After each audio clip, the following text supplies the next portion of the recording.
whatever suggestions the honourable member has come forward with has been well taken note of. है और in fact मैं ये बताना चाहता हूँ इस सदन में कि हमारा जो सरकार जो है एक होलिस्टिक अप्रोच का साथ,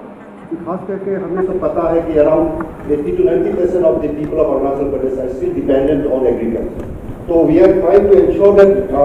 रियली नॉट ओनली ये सस्टेनेंस के लिए केवल सरप्लस प्रोडक्शन करके हम कैसे इस राज्य से बाहर दूसरे जगह पे हम कैसे एक्सपोर्ट्स कर सकते हैं, कौन कौन सा कमोडिटीज हम मार्केटेबल कर सकते हैं, मार्केट तक पहुंचा सकते हैं, फॉरवर्ड लिंकेज बैकवर्ड लिंकेज पे सारे चीज पे ध्यान दे करके काम करें. और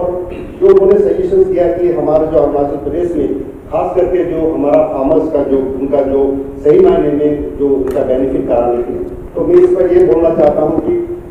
इनफैक्ट कभी कभार ऐसा होता है कि it is very difficult to identify the genuine and progressive farmers. तो मैं इस खास करके इस तरह के जितने ऑनरेबल मेंबर्स से मैं ये रिक्वेस्ट करना चाहता हूँ कि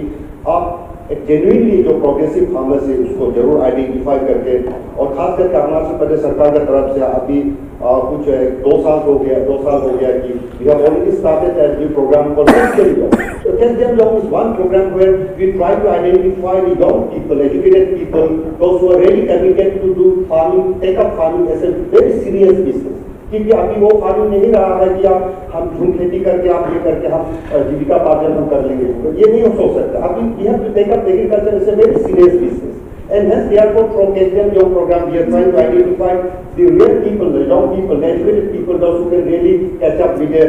nitty-gritties of agriculture in today's situation. और दूसरा बात है, लिहाजा इसमें क्या हुआ कि हमारे over a period of time we are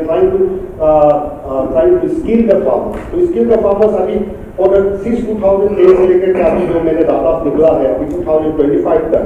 we have already conducted programs under this in various schemes, जिसमें 14,267 ट्रेनिंग्स अब तक कर चुके हैं हम. इस प्रकार से basically that means we have to skill the farmer, very important. और दूसरी बात है, जैसे हमारे ऑनरेबल मेंबर्स ने बोला कि अरुणाचल प्रदेश का जो एग्रोक्लाइमेटिक कंडीशंस मिल में बदलती हवा, मिल में बदलती बोली, इसी तरह से हमारा जो सिचुएशन एग्रीकल्चर का जो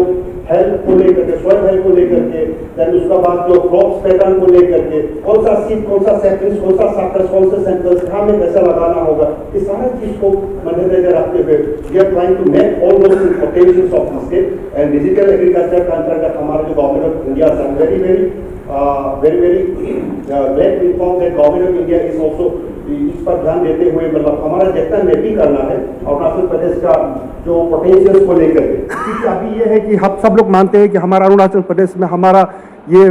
एग्रीकल्चर करते हैं, लेकिन प्रॉब्लम ये आ रहा है कि हम कौन सा प्रोड्यूस, कितना प्रोडक्शन, एनुअल प्रोडक्शन हमारा किया, हमारा प्रोडक्टिविटी कहाँ है, कौन सा जगह पे किस प्रकार का क्रॉप्स करने सही होगा. ये चीज़ जो है हमारा ऑनरेबल मेंबर्स ने बोला है वो डेफिनेटली उसका आइडेंटिफाई नहीं हो चुका है. लिहाजा ये सरकार जो भी है इसको काफ़ी ध्यान दे करके हम कोशिश करें कि डिजिटल एग्रीकल्चर के द्वारा हमारा जितना भी पोटेंशियल्स को हम मैपिंग करने के लिए कोशिश कर रहे हैं. दूसरी बात है, जैसे आपका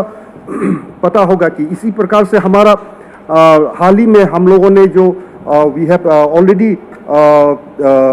आपका जो अरुणाचल प्रदेश एग्रीकल्चर पॉलिसी का हमने अडॉप्ट किया है, Arunachal Pradesh horticulture policy 2025-35 10 years का जो हम टारगेट लेकर के रखा है. फिर उसको अगर फर्दर ले जाने के लिए हम लोग अभी इसका जो स्टेट एग्रीकल्चर जो प्लान्स है, जो SOPs वगैरह जो तैयार करना है. देन दूसरी बात है, ये केवल वही नहीं, स्टेट का ओवरऑल सम में नहीं हो सकता है, इसमें कॉम्प्रिहेंसिव डिस्ट्रिक्ट एग्रीकल्चर प्लान का भी बहुत जरूरी है. क्योंकि जैसे मैंने पहले बताया कि एग्रोक्लाइमेटिक कंडीशंस को लेकर के खासकर अरुणाचल प्रदेश में हमारा सब ट्रॉपिकल जोन है, टेम्परेट है, सेमी टेम्परेट है, इस प्रकार अलग अलग जोन है. तो उस हिसाब से हमको सब कुछ क्रॉपिंग पैटर्न वगैरह को भी आइडेंटिफाई करना जरूरी है. तो हमारा ऑनरेबल मेंबर्स जो कुमार वाई साहब ने इतना बढ़िया जो भी अरुणाचल प्रदेश का जो ग्राउंड रियलिटीज को टच करके उन्होंने जो बताया, the government is fully aware of that thing and I can assure this house that the government would be taking the best steps forward to ensure that the farmers of Arunachal Pradesh, they don't have to suffer, they don't simply have to sustain, but they will have to prosper in days to come. With these few words, thank you so much, sir.